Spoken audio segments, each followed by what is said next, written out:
I check it like you read Sink bowling it, yeah? I really don't mind. You hit me once, I hit you back. He's bowling like my Auntie Annie when she'd had too much sherry to drink. Played over my head, then I set fire. मैंने कहा बेटा बेटा होता है और बाप बाप होता है. Hello and welcome to Pie Checkers Cricket Podcast. I am Vivek and I'm joined by my fellow Pie Checkers, Shivam and Sumer. Today, we have the pleasure of having one of the most sought-after cricketing experts in the world of cricket broadcasting. But before he became a commentator, for us Indian fans, especially the ones growing in the 90s, remember him for single-handedly destroying the Indian batting in the 1998 Boxing Day Test in Wellington. He picked up 7 for 65, and they were not all your Chunnu Munnus, your 9, 10, 11 jacks. It was the cream of Indian batting, which included Rahul, Sachin, and Ganguly. And that helped New Zealand not just win the test, but the series as well. Simon Doull, welcome to Pie Checkers Podcast. Thank you very much, guys. I thought when you asked me to do this that I had to be a pie checker to come on it. So I was wondering how the introduction would go, to be honest. But no, that's very nice praise. Thank you very much. And can I just say that I would like to apologise to all Indian fans who woke up very early that morning in 1998, and I disappointed them. I'm so sorry. Do you do you get to hear a lot about this by us Indian fans? A lot, yeah, I do. It's sort of one of those things that Indian fans kind of always bring up. They always remember, and whether it be young, old, or their fathers told them, or their uncles told them, or their mothers told them about 1998. It's one of those things that I guess, from a cricketing point of view, we have very few great days. And as a player, I don't know how many days, hundreds and hundreds and hundreds of days of cricket that I played, and you have one or two great days. And to be remembered for those great days, I guess that's really nice. And you, as you mentioned, we were surprised. And the surprise was probably right word, because we were expecting Dion Nash to take a lot of wickets because he was someone where we thought, because Sachin had said at that point of time that Dion Nash is someone who used to trouble him a lot. And Richard Hadley spoke very highly of him as well. So were there any notes exchanged with Dion during that series? No, but what I did find was I think Dion Nash took the 8th wicket because I had the first 7. Yeah. And then it was like almost that you feel that pressure because Sir Richard Hadley got 9 in Brisbane in 1986. And you start to feel a little bit of that pressure. And then I think I was more relieved when Dion got the 8th wicket because it was like, oh, now I can have a break. Now I can actually I can have a rest now. I can stop bowling now. Right. So moving from India's bad days to India's, probably the best day of Indian Test cricket, if not, probably the best day of Indian Test cricket. How big is it, Simon? We honestly, today morning also, when the last day started, the best result that we could see, best case scenario, was a draw for India. How big is it as an outsider, not emotionally invested in it? This is enormous. I look at this and I think, 2005 Ashes, I think that's equivalent of as far as a spectacle is concerned. And as far as Indian wins are concerned, I think this is probably above anything else. And we've got a couple of groups of friends of mine who some are Indian, some are Kiwi, some are Australian, some are English. And I messaged and said, this is the greatest Test series win from an Indian point of view ever. And I think I can sort of think about that for a couple of reasons. Not only the fact that they were under the pump and depleted, but the fight that they've shown through this Test match. And I think if we look back at the Test side that started in Brisbane, maybe 4 players, if everyone was 100% fit, maybe 4 of those players start a Test match against Australia. And so that it tells me one or two things. It tells me the strength in depth in Indian cricket, but it also tells me the belief of what I see from young players coming through, whether it be IPL, whether it be Idia A programs. It's the belief in those guys that they can go out there and just play. And, you know, I know Pudgy will go down and sort of as one of the stars of the series, over 200 deliveries for his 50. But the two guys that set that game and won that game were Shubman Gill and Rishabh Pant, who are both under 23. And that is just a product of A cricket, but also the IPL. They walk into that stage in the IPL time and time again, whether a 30, 40, 50, in Shubman's case, 75, 80,000 people at Kolkata at Eden Gardens, and they have that pressure on them from the time they were 17, 18, 19, and they learn how to cope with it. And so that to me today was, I mean, as a New Zealander, I support New Zealand and anyone playing Australia. On that note, Simon, honestly, did you troll your friends on WhatsApp, the Aussie guys? Did you do Always. that? Absolutely. I mean, especially the guys that were predicting 4-0 and 3-1. I mean, how, you know, you underestimate India now at your peril, because they're producing cricketers time and time again and year after year that I don't say surprise you, but you're in awe of some of them. I saw Shubman in the Under-19 World Cup in New Zealand. And I was quite outspoken after that tournament about the fact that there was a lot of comparisons. There was a lot of talk about Prithvi Shaw in that tournament. And I went on record and said, there is a lot of talk about Prithvi Shaw, but there is a better player than him in this team. And his name is Shubman Gill. And if you wanted to search it, you can find it. And I said, this kid will be a superstar. And I said, Prithvi Shaw has got technical deficiencies and issues, but Shubman Gill will be a superstar of the game. And, you know, every now and then, and I think once in the last 20-something years, I've been right. And maybe that was the occasion. From an Australian perspective, Simon, it's a huge loss. They have three pacers in the world's top 10 ranking in the current attack. They had to use, I think, just 13 odd players in the entire series, the Test series. They lost Gaba after 32 odd years. It's huge. It's a big loss. Do you think it's a loss worthy enough of some heads being rolling?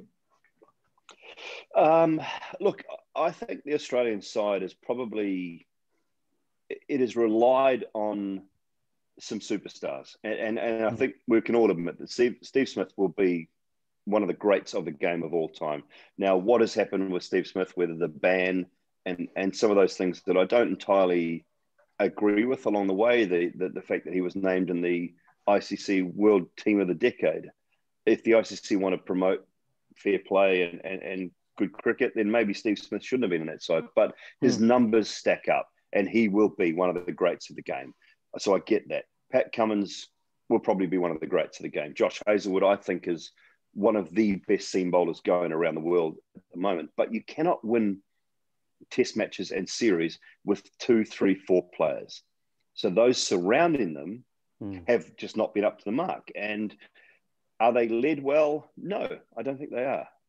I don't think Tim Payne is I think Tim Payne is a nice captain, if I can put that in the right terms. He's the sort of guy that after what happened in South Africa and after the turmoil that they went through with Sandpaper Gate and all those things, they needed a guy that had a squeaky clean persona and career.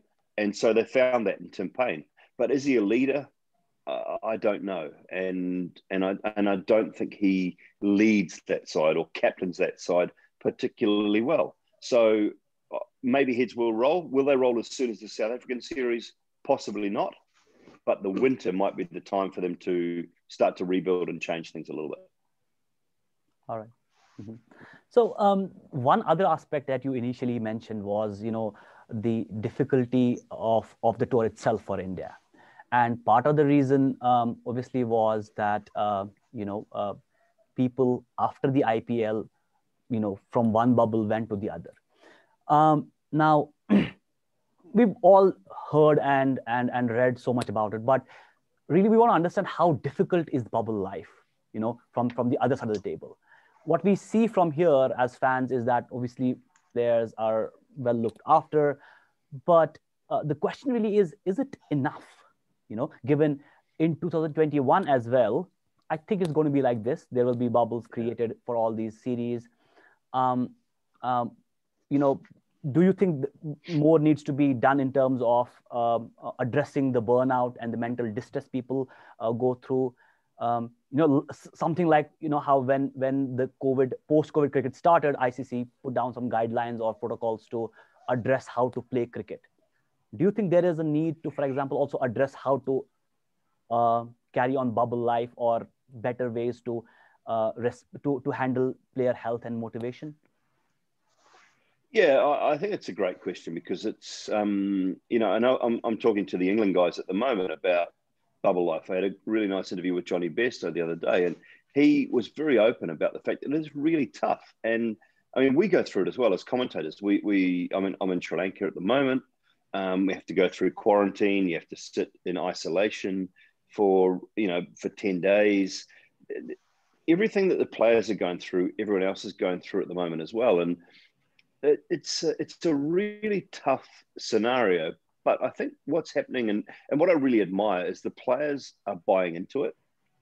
They understand that this is the modern environment, and if they are to ply their trade and to play the game, they have to go through these things. It doesn't make it easy, and it doesn't make it easier for them.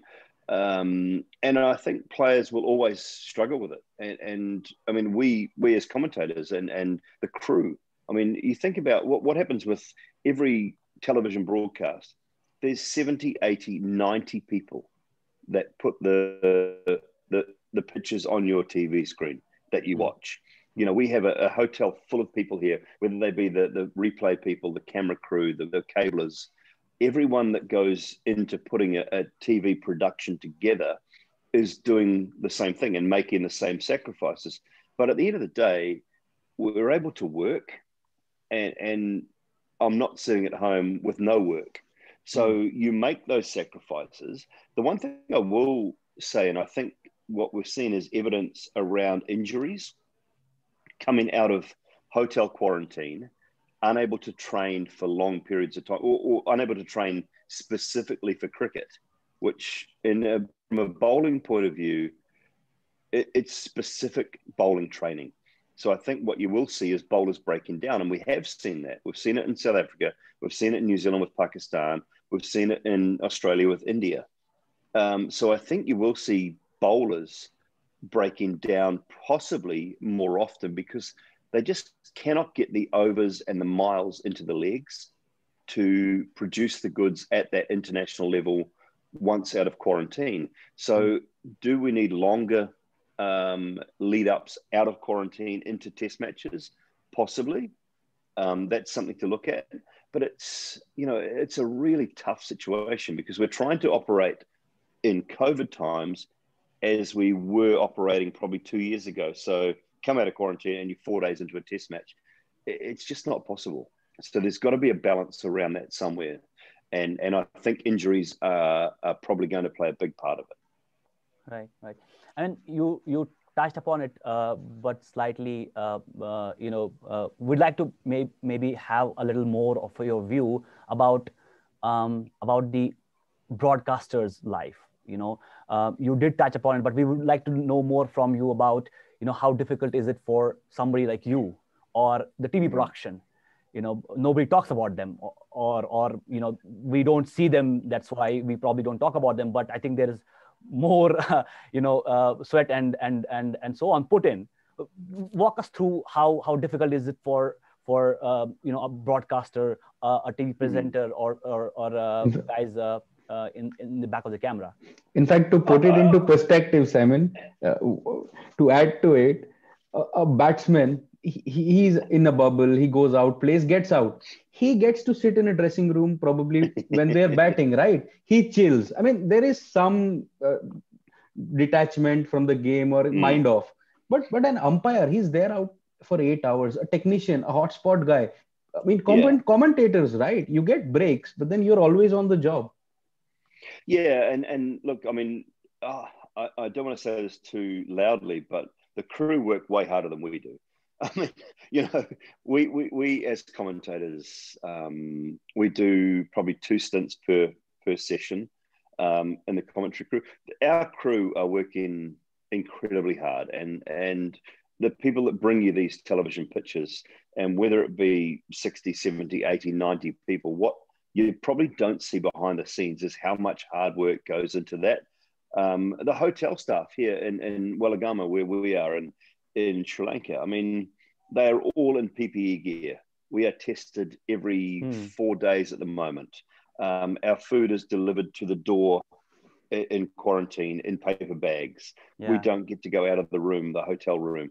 But, you know, these are small sacrifices to be able to continue to do something that I love.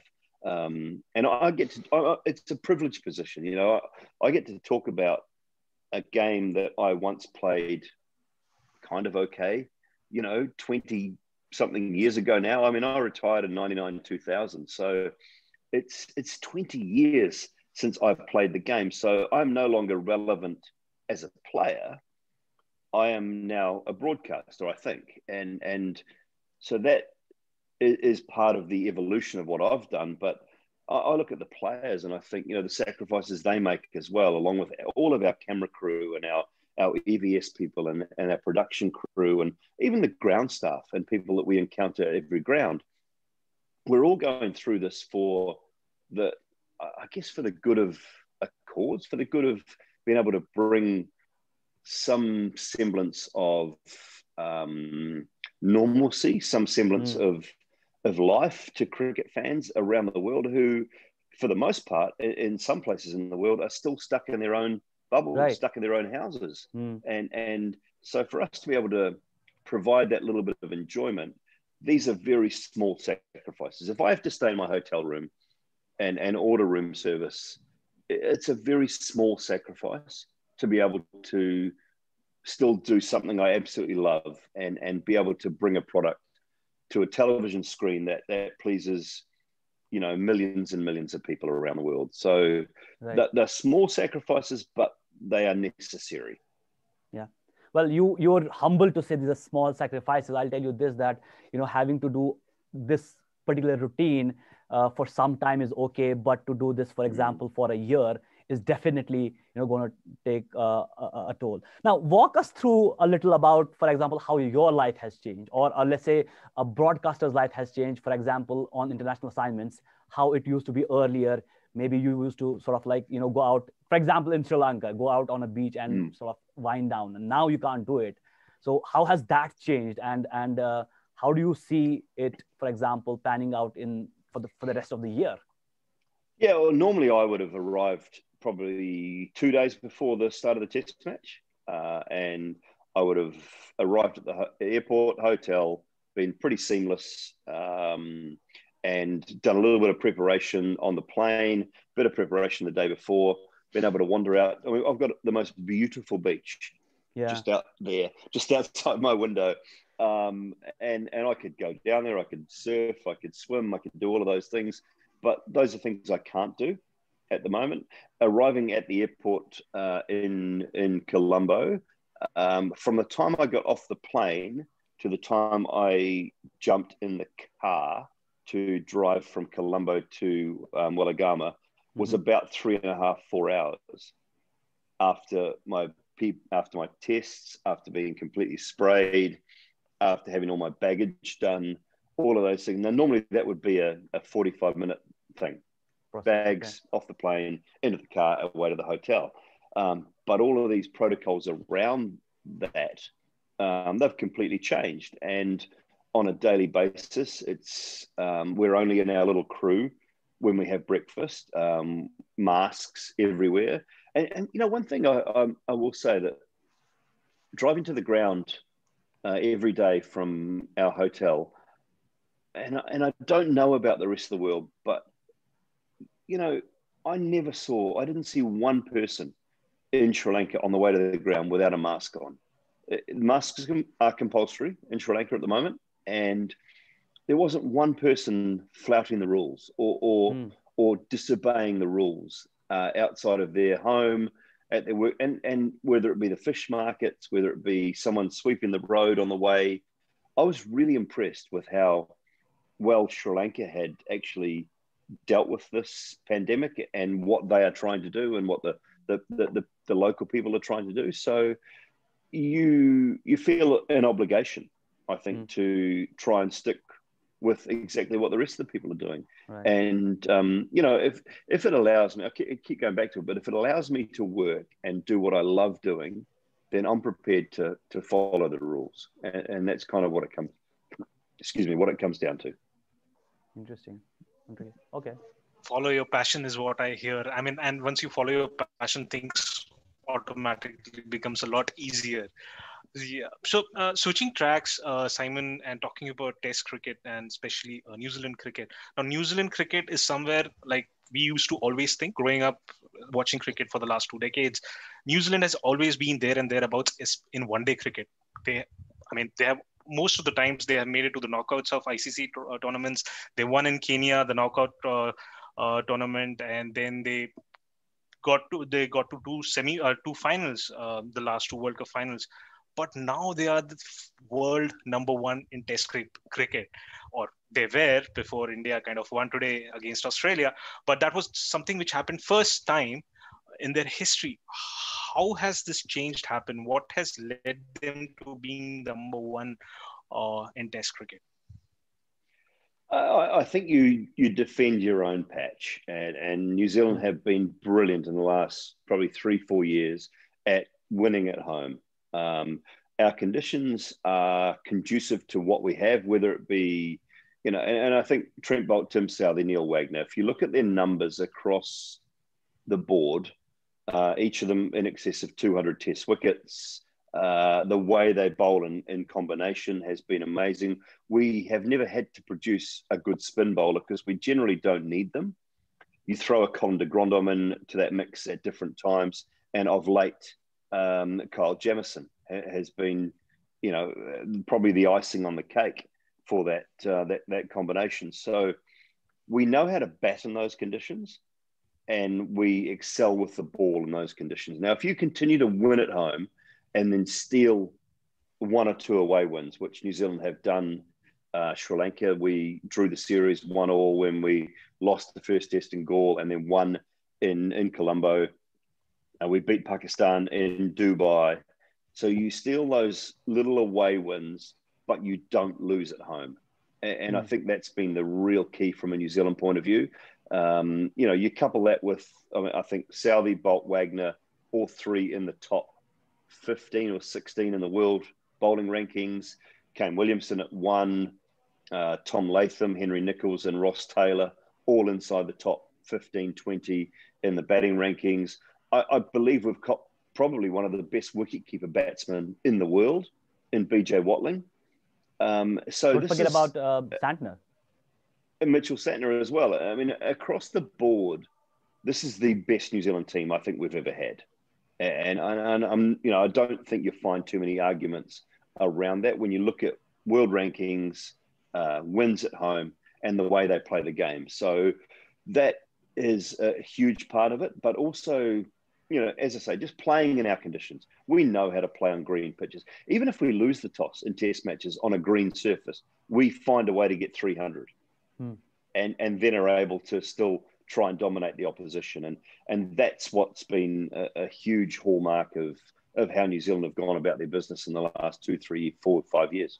And that is underlined by the fact that India A team, I would say, that has defeated Australia in Australia. But our number one team was absolutely smashed by New Zealand early last year. Yeah. I mean, how do you see that? I mean, I can't comprehend that. Yeah. I mean, and that's, Australia have gone, I don't think they've gone away from their traditional surfaces, but people look at Brisbane and say, oh, it's fast and it's bouncy. So many of Australians' pitches outside of Sydney are very similar now, whether it be Adelaide, Perth, Hobart, Melbourne. They're very, very similar. Whereas you used to tour Australia and everything was vastly different. Perth was incredibly fast and bouncy. Adelaide would sort of slow and it would turn eventually. Brisbane was green. It would seem it wasn't quick, but it would seem around a bit. Sydney would rag square, you know, it would turn square. I think what Australia have done now is they've just got most of their pitches outside of possibly Sydney where it turns very similar. And so you don't have that variety anymore. New Zealand don't have variety. It's just green. It looks like the outfield when you turn up there. And you have to get your head around it. Now we have, whether it be India, Sri Lanka, Pakistan, Bangladesh, they turn up in New Zealand and mentally they are behind the eight ball right from the start because they look at it and it looks green and they think, wow, it's going to go everywhere. Now, it doesn't go everywhere, it seems, but New Zealand have learnt to play in those conditions. And New Zealand batsmen have learnt to, I mean, Tom Latham, for instance, you know, if you are opening the batting in half of your test match innings in New Zealand, I would imagine you don't expect to average more than 30, 35, because you're going to open half those innings on a green seaming wicket. But Tom Latham has found a way to average 42, 43, 44 in test match cricket in tough conditions. So we produce guys that understand if we lose a toss, we've got to bat on it, find a way. And we have. And I think that's a huge part of what has been New Zealand's success. Just a little, follow up on that. You said we produce or we managed to win, but is there like a systemic or a deliberate, change or in the whole New Zealand domestic circuit or what?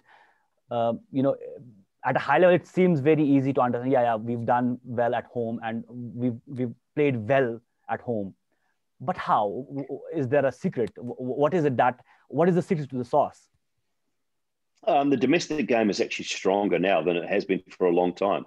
And the pitches we play on at international level are exactly the same as the pitches we play on at domestic level. So players learn their trade and they apply their trade at that level.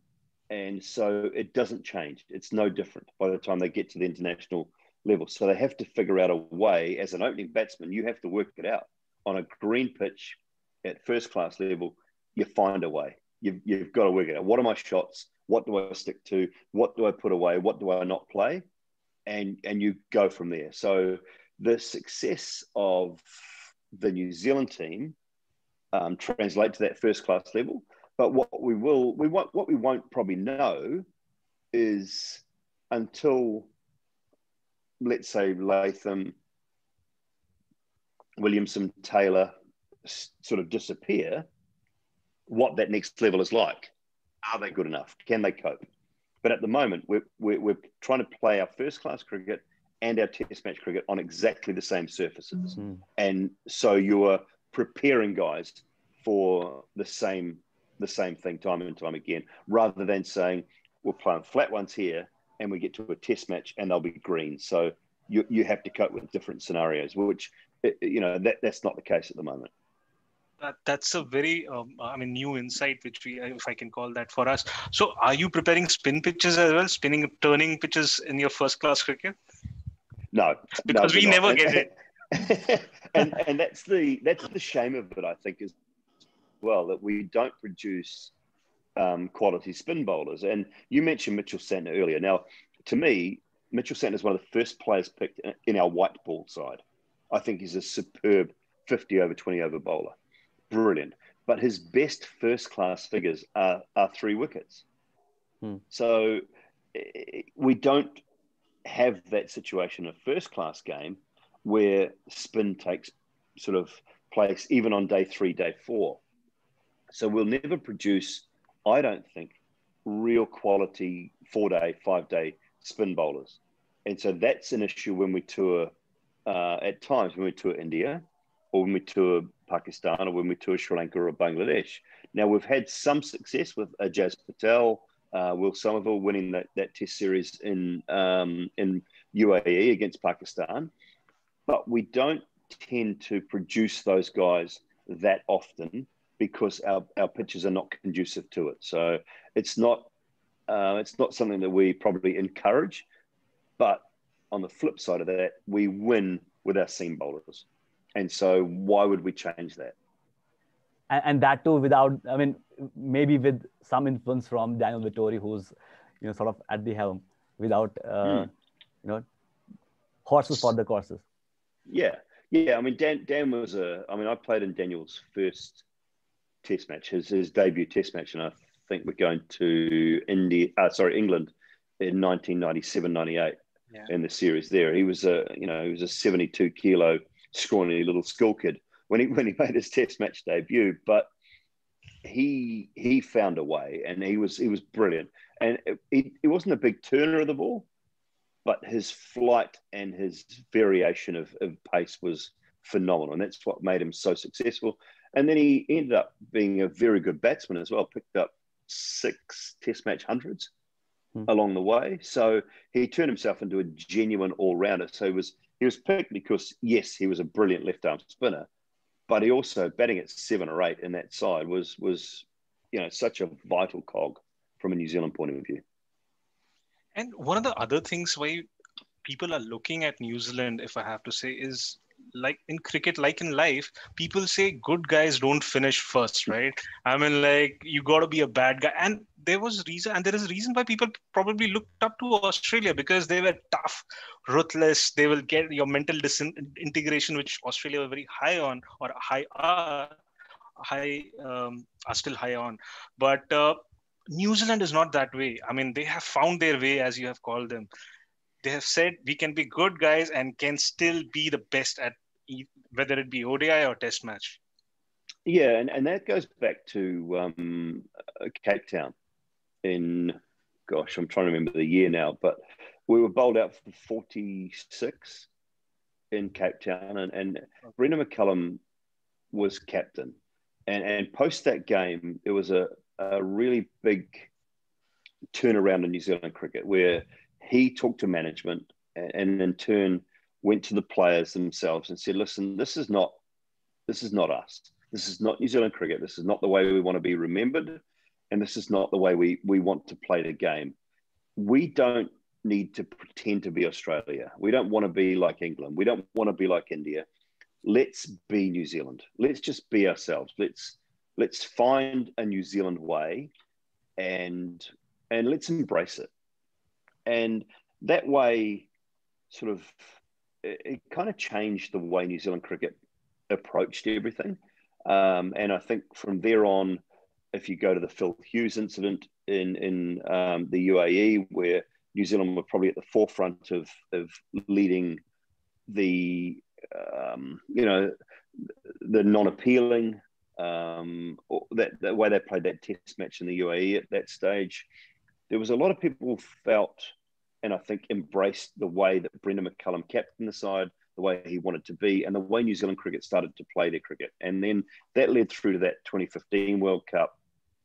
And it probably led from Brendan through to Kane and then onwards. And if you look at how New Zealand were perceived after that 2019 World Cup final, I think everybody kind of felt, not sorry, but everybody thought, here's this team who, they don't ruffle feathers. They just play their game. And if they win, they win. If they don't win, they don't win. But they never change. They just play the game the way the game should be played. And that's kind of what Brendan started with Mike Hesson. It was taken over by Kane Williamson and now Gary Stead. And it's a mantra that I think New Zealand are very proud of now. And I think it will continue for a long period of time. I think if you look from whether it be an Indian point of view or a South African or a Pakistan point of view, most people around the world will say, Jai Hind, I'm Indian through and through, but my second team is New Zealand. Pakistan, South Africa, my second team is New Zealand. And I think that's kind of how people feel about it. Whether that's just my perception or not, I don't know, but I kind of get the feeling that that's how it is. I mean, you talked a lot about how Brendan McCullum was responsible to lead this change. I mean, we understand 2015 World Cup, he was brilliant in those aggressive field placements and everything. Now, a bit more about Kane. I mean, how is Kane the way he is? Not as a player, he is a great, no two ways about it. I mean, all the players, everybody gets trolled once in a while on Twitter. Kane is not on Twitter, but we are yet to encounter a Kane Williamson hater, even on Twitter. Now, what happens is he is calm, he's composed, yet he's aggressive in his own way. He does things which look pretty. I mean, he has his own swag, right? Remember the check drop post winning the UAE. He lifted the trophy himself. I mean, some other captains would have been called, brash or bad attitude. But Kane, I mean, he was so cool, calm. It was swag. Now, how is he such a human? I mean, is he as a human like that? You must know him personally. How is he like? How is he able to be like that? Kane is one of those characters who, when cricket is on, that's all that's on. When cricket's not on, he actually doesn't worry about it and think about it. He's away. He'll jump on his surfboard. He'll be down at the beach with his dog throwing a tennis ball and just forgetting completely about the game. But when cricket starts, that's all there is to it, you know. And he's an incredible thinker of the game when that's on, but he's so much team first. If you ask Kane Williamson about his stats or his wins, he wouldn't have a clue. And I know some people will say that, oh, I don't think about it or I don't worry about it. He doesn't. It doesn't bother him. He will set every New Zealand batting record that will ever be set. And he will score more hundreds and more runs and captain more wins, and he will do all of those things. But at the end of it, he wouldn't have a clue about it. He will just be Kane Williamson. And it's an incredible trait to be able to separate life from cricket. And that's exactly the sort of person he is. And you see him, whether he be in the dugout for Sunrisers, he is the same guy as he is captaining New Zealand.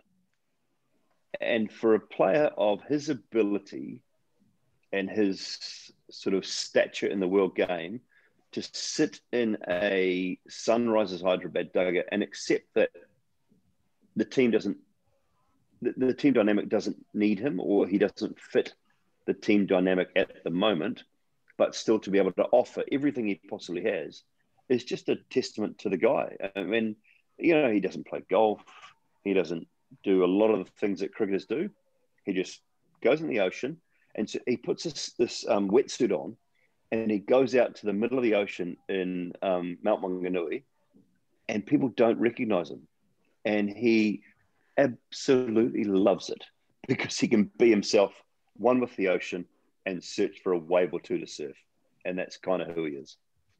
Now, having talked about Kane, I mean, it'll be unfair to the other three big guys of world cricket if we don't talk about them.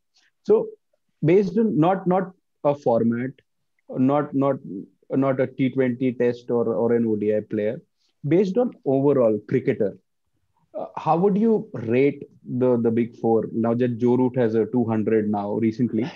So Kohli, Smith, Kane, Root. How would you rate them? 1 to 4. Well, Joe Root's fourth. Okay. So he's fourth. Look, I mean, it's such a difficult question. I'm a massive Virat Kohli fan, and I say that for a couple of reasons, because I did the very first IPL, and I've done every IPL since, and you know, from a young age, I've seen him mature. I've seen him evolve as a captain and a player, and to this day, every time I see Virat Kohli, he will walk up. He will say, "Simon, how you doing? Nice to see you." Blah blah blah. He's a humble guy in a situation where he doesn't have to be humble. Like he is idolized, not only in India, but around the world. And he could be a recluse. He could be a tough guy to deal with. He could be difficult, but I've never once encountered that from Virat. And that to me is the sort of the crux of the guy. So he and Kane in that realm are very, very similar. And I think that's kind of why they get on. And it's probably why they talk. And there were some great images in that New Zealand-India series of those two sitting on the boundary. Just as substitutes. Yeah, as substitutes, but just sitting on the boundary chatting and thinking, where does that happen? Where else does that happen? Where two of the greats of our game can sit on their backsides on the sideline of a game and just chat away from any camera, away from any microphone, any media. So, look, they're 1 and 2, and don't make me choose because they're 1 and 2, and Steve Smith's 3, and Joe Root's 4. And the reason Steve Smith is 3, I know his record and his average will say it's better, but he has that whole thing hanging over him. For mine, he has that hanging over him. And he was a big part of it. He was a massive part of it, along with David Warner. And they hung Cameron Bancroft out to dry, and the whole Australian team knew about that situation. And to me, the biggest crime was that the bowlers didn't front up. So Stark, who picked up however many wickets he did in that time with a ball that was reverse swinging, he knew, Hazelwood knew, Cummins knew, but not one of those guys stood up and said, we all knew about it. And so that was a pretty ordinary thing to do from mine, to hang a young kid out to dry. And so that was a shame for me. So that's why he stays at 3. And is that the reason, Simon, last test match, there was a huge furore in the way Smith was kind of marking his guard, so to speak, between the drinks. If that incident hadn't happened, do you think that reaction would have been there? No. Or is it just because of that? Yeah. Look, it's because there's a scrutiny, and because there's a everyone's watching what Steve Smith does. Now, I guarantee you Steve Smith does that probably 5 times a test match, what he did. Now, whether he scrapes his guard or not, I'm not 100% sure, but the scrutiny on Steve Smith post Sandpaper Gate, it is double. And, I said this in commentary in the Sri Lanka England series. He's a weird guy. I've not met a great of the game, like an absolute great of the game. And in my opinion, New Zealand have only had 2 greats of the game, all right? So Sir Richard Hadlee and Martin Crowe, in my opinion, have been our greats, our absolute greats. Now, Kane will be in time, and we may have others, but they are weird. They're different characters. They just, there's something wired in these greats of the game that means that sometimes they just do things that are a bit quirky, a bit different. Some of them can be a bit selfish. Some of them can be, self-centered. That they're so focused on themselves that sometimes the team doesn't quite add up, or they don't get it. There's very few absolute greats of our game that haven't been a little bit different. And Steve Smith is just one of those. And he will do weird stuff. He will do quirky stuff on the field that nobody else would do. And because of what happened, we will judge that slightly differently. Now, talking about, when we talk about guys who are great and different, talking about another young guy from New Zealand, you briefly mentioned him. I mean, how good is Kyle Jamieson? Is he the Cameron Green Australia wanted? I mean, you cannot average in 40s in Test cricket and take 5ers and average in in some 20s, lesser than 20s while bowling. Do everything. I mean, everything you touch turns to gold. How good is he? I mean, where did he come from? At the moment, he's phenomenal. New Zealand have just unearthed something that is next level. his test will be when he travels, when he plays overseas, and that will be, that'll be tough for Kyle Jamieson. But at the moment, you just can't fault what he does. I mean, he ruffled feathers time and time again in Test match cricket. He undid India, a year ago. You look at what he's just done recently with West Indies and Pakistan. His numbers are next level. Now, he is a guy, much like Washington Sundar, who played all of his age group cricket as an opening batsman and a top order player. So he's okay with that number seven, number eight spot facing the new ball. He doesn't back away from it. He doesn't shy away from it. And then he's added this sort of dimension to his bowling with the in-swinger that he developed over the winter programs, and he's got stronger. Look, he'll have bad days now and then, but at the moment, what New Zealand have found, the complement to Southey, Bolt and Wagner is phenomenal. It's just that extra bounce, that uncomfortable nature that he makes batsmen feel. And look, he's probably the string that New Zealand have been missing. I'll say that. Do you see him going for some money in this IPL? Oh, absolutely. Actually, how much money? Manager. I tell you what, if I was his manager, I'd be wanting 10% of about 900,000 US. Oh, close to $1 million. There you go. If he's anything under 800, 900, I'll be very surprised.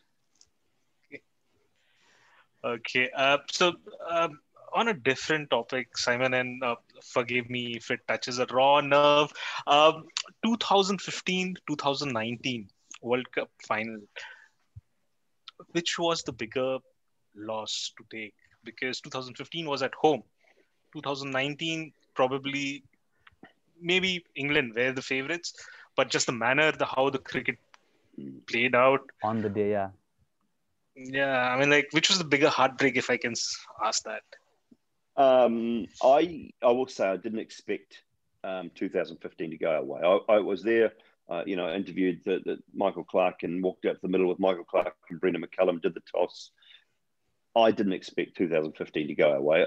I'm quite a believer that you kind of have to go to the big dance once before you can win the big dance. And I thought that was New Zealand's first ever final. And they had to feel it, they had to taste it to realise the momentum of it, or the extremities of playing in a final. So that one I didn't entirely expect. At the halfway stage in 19, I was asked by our host, I think it was Isha Gore at the time, and Michael Atherton was alongside me, and she said, do New Zealand have enough? I said, I've got 15 too many. Ooh.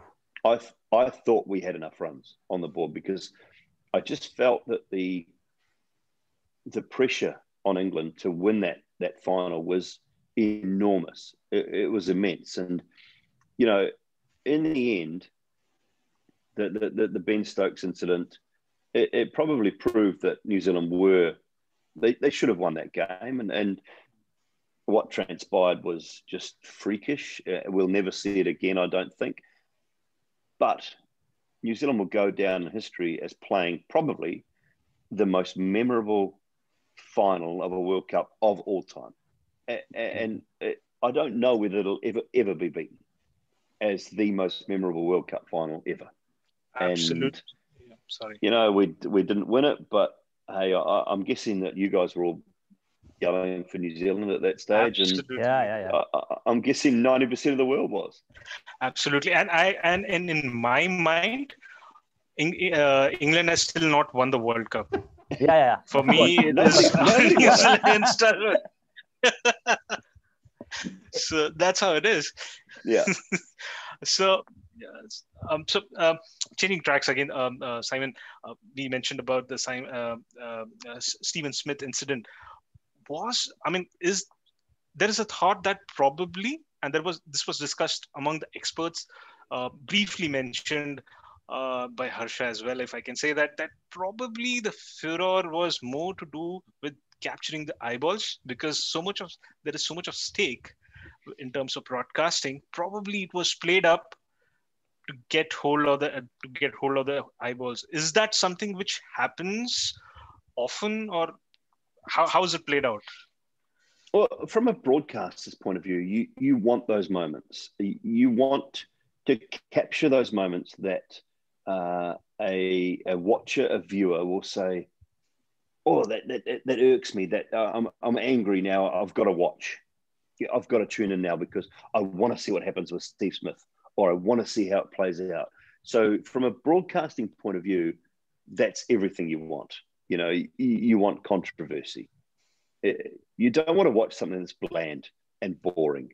And so, the moment that happened, I imagine that every broadcaster in the world who had the rights to show that Australia-India series would have replayed it, would have thrown it out there on their social media platforms, would have made sure that everybody knew about it. And they would have used words. And I mean, I saw Virendra Sehwag's tweet where, Steve Smith cheating.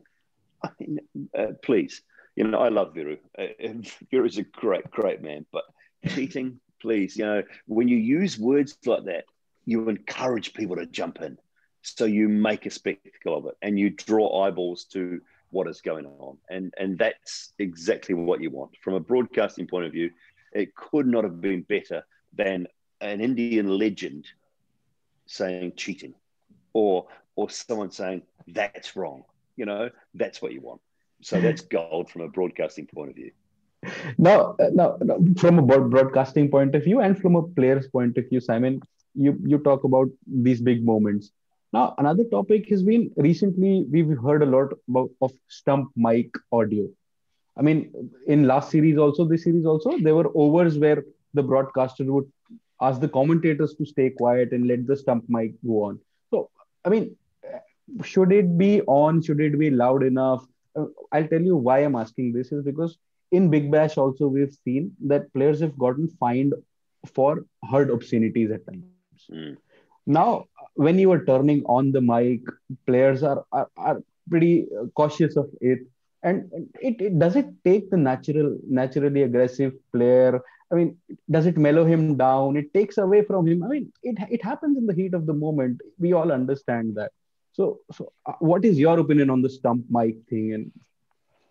And my opinion is that every broadcast should have a little line that goes across the bottom of the screen that says viewer discretion. R18. Please don't complain if you hear something that you are offended by. Because I love the stump mic.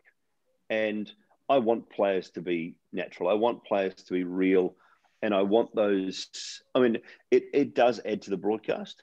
If it wasn't there, we would have to talk more. We would have to figure something else out. We would have to speculate on what was going on. All of those things. But actually, I enjoy it.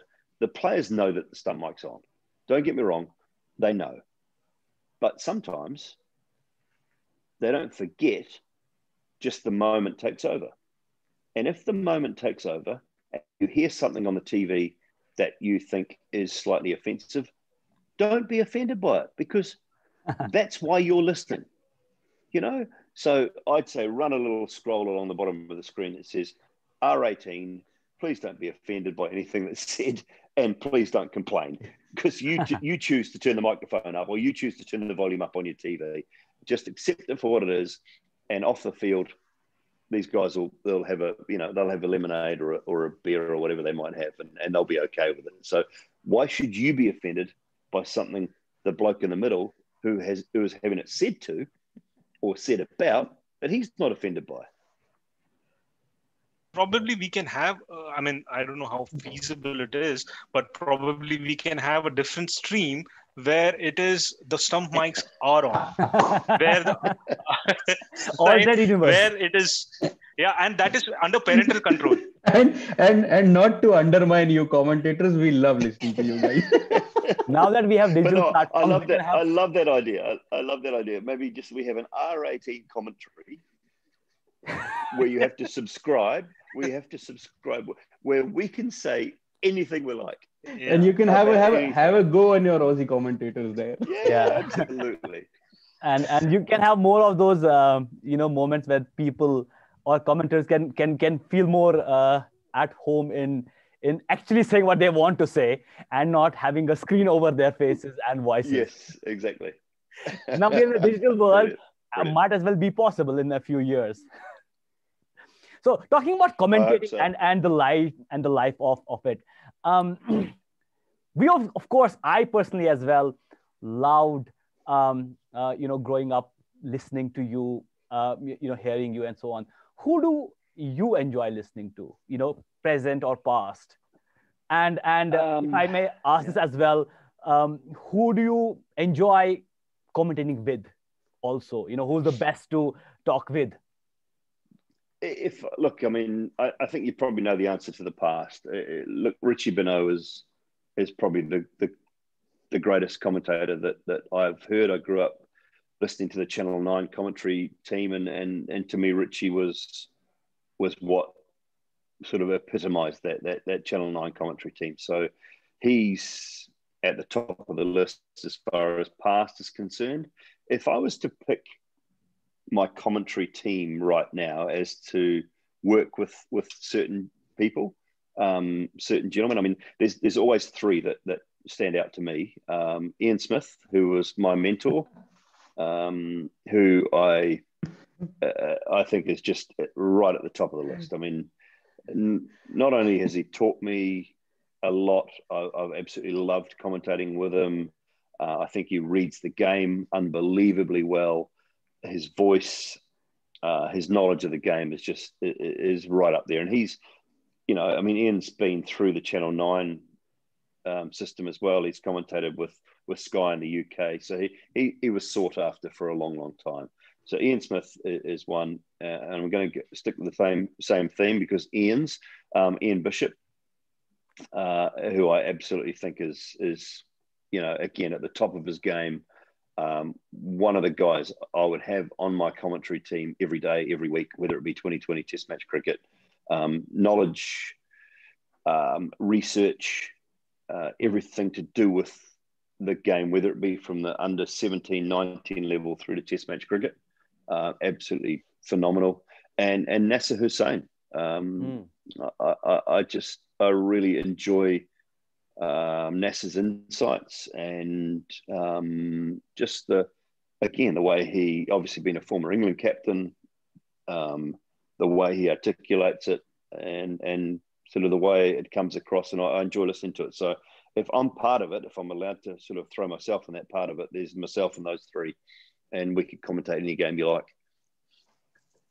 Of course, I don't think you've had the likes of Nasser Hussain in IPL that we have heard so much you in, and that's probably something I want to talk about now is the IPL a bit.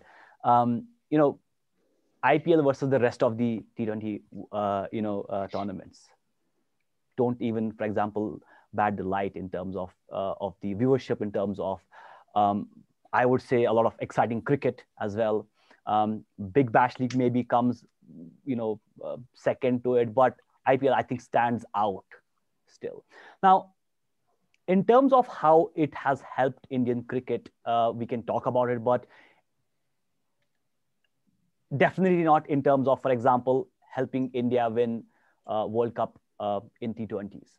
Yeah, is that a concern? Do you think there should be there should be a correlation with respect to how Indian guys are exposed at that level, are still not able to, for example,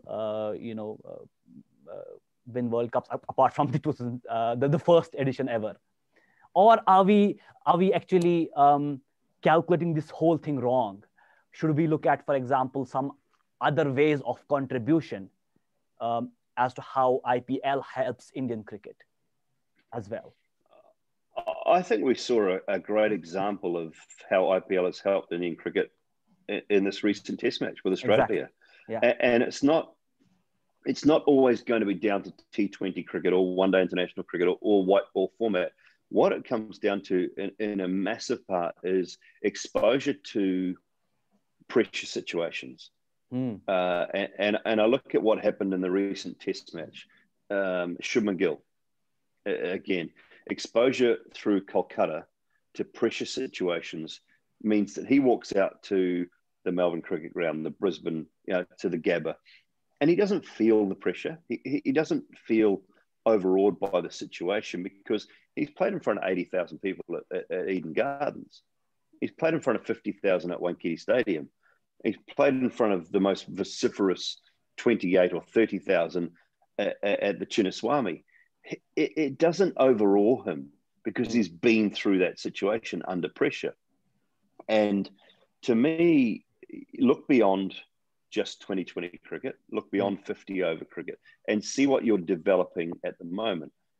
A second string, dare I say it, outside of a Pujara, a Rahane, a Rohit Sharma, a second 11 has just beaten Australia at the fortress that they have not been beaten in 32 years. Now, why has that happened? That's happened in part because of the structure of Indian cricket, but it's happened because those guys are exposed to pressure situations time and time again in an IPL format. What it does do, though, also is it exposes other countries and other players to pressure formats. It exposes the West Indies players to pressure formats. A lot of those West Indies players don't play Test match cricket, but they are T20 superstars, and they're exposed to that pressure time and time again. So each player will approach or will take different things out of each situation. But I don't think that the IPL will directly correlate to T20 international World Cup wins. But what it does and what it has done is developed an enormous pool of talent for Indian cricket. And you say the Big Bash, nothing comes close. The IPL is there, and any other tournament in the world is here. They do not compare. Four world-class international players. Right. Kane Williamson sits on the bench. Yeah. Josh Hazlewood sits on the bench for Chennai. Yeah. I mean, you go through the bench players of all of those franchises, and you think Sydney Thunder, any of these teams, Perth Scorch, they would die to have the bench players from IPL sitting in their starting 11. Yeah. So it is next level good, and it's, it is easily the best T20 tournament worldwide and hands down, and will always be for those reasons. But does that also tell us that IPL and T20 is fine, but the real cricket is the cricket we play? Cricket is actually played in tests, because that is what you actually are preparing for. You talked about pollards of the world and so on. They get so much exposure and so on as well. But ultimately, as a player, you are actually looking to, for example, develop that experience so that you can compete at a different level. Yeah. Well, you're remembered. I mean, as a player, I think on an international stage, you will be judged on your test match career. And, outside of those who don't play test matches, I think, and there's only a couple, but Rashid Khan. Yeah. Rashid will be judged on his white ball performances across his career because that's all he's been able to play, barring one or two games for Afghanistan, So for the most part, your international status and your pecking order of international will be judged on your test match career. Right. And I think we all look at 2020 series and we don't remember the results of T20 games or T20 series. This game in Brisbane will live long in the memory of Indian cricket fans. The 2005 Ashes will live long in the memory of English cricket fans. And those are the things that you'll remember. If you ask me what happened in the 5 T20s that New Zealand played last summer in New Zealand, I wouldn't have a clue. Yeah. I wouldn't have a clue. But you asked me about New Zealand Test match wins in Abu Dhabi or Dubai, I can tell you pretty much what happened every other ball. So that is the perspective around. We need T20 cricket. We need franchise cricket. We need T20 internationals because that's where the money is. But ultimately, your career and your game will be judged on your Test match performances and your Test match record. And that's sort of. I mean, I've talked about this a little bit and I talked about it in the New Zealand series with the West Indies. You take a Chris Gayle, for instance, and so many people say that Chris Gayle was a T20 mercenary towards the back end of his career and blah, blah, blah. That guy played 100 Test matches. For the West Indies. He played 100 tests for the West Indies. Kevin Peterson played 100 tests for England. People forget very quickly because they say, he chased the money at the back end of his career, or you don't play 100 tests without being a great of your nation or a great player.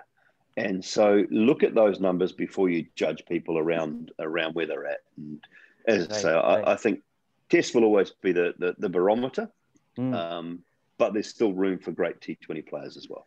On the Brisbane Test loss today, Simon, do you think your friend Gerard Butler should next do Gabba Has Fallen? I think so. Yeah. Okay.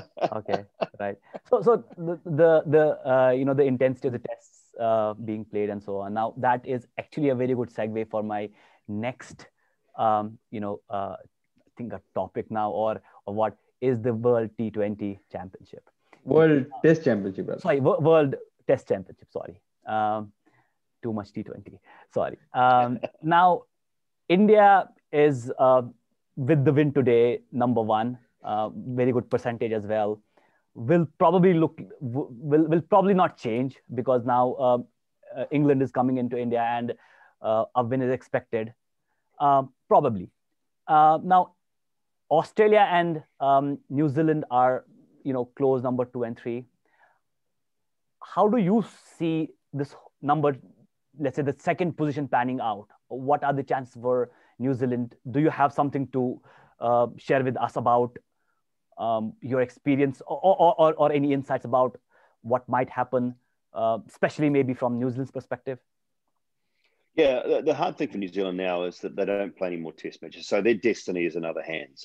And depending on what happens with the South Africa-Australia series, whether that goes ahead, I know South Africa are really struggling with COVID and there's some issues around touring there and things at the moment. So if that series goes ahead, South Africa are tough to beat in their own conditions.